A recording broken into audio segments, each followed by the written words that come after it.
खुलुमबाय। दिनै 4 सेप्तेम्बर 2025 गिबियावनो गोजोन फुंबिलिनि गाहाम हामलायनायखौ बयनिसिमबो जासिहरनाय थाबाय। राशिफोरखौ फरायनायनि सिगां आंनिफ्राय आनान गसाइनिसिम आरज खालामनाय जायोदि दिनैनि साना बुहुमनि साफ्रोमबो सुबुंफोरनि थाखाय गाहामैनो गाहाम बारलांनो हायो। जेबो खैफोद आफोद जायालासे फैदो दानिया दिनैनि राशिफोरखौ खोनासंनायनि गिबियावनो दङ। मेष राशि, बेफार फालांगि मावनायाव रांखावरि मुलाम्फा मोननो हागोन। दिनैनि साना मोजां। वृष राशि, मोजां रोंगौथि जानो हानायनि थाखाय सनमान मोननो हागोन। मोजां सान। मिथुन राशि, मानिबा जाहोनाव रांखावरि खहा जानो हागौ। गोसोखौ सान्थि मोननाय नङा। कर्कट राशि, साननाय जाफुङैनि थाखाय गोसोआ बायफ्लेनो हागौ। गोसोखौ हमथा। सिंह राशि, माखौबा लानानै नखराव दावराव दावसि जानो हागौ। गोसोखौ हमथा।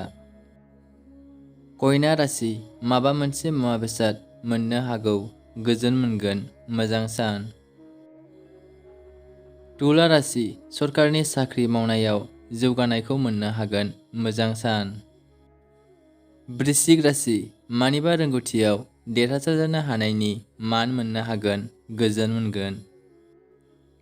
धनु राशि, सोरजोंबाफोर बायदिसिना होननानै सोंखारि जानो हागौ। जेखि जाया गोसोखौ हमथा।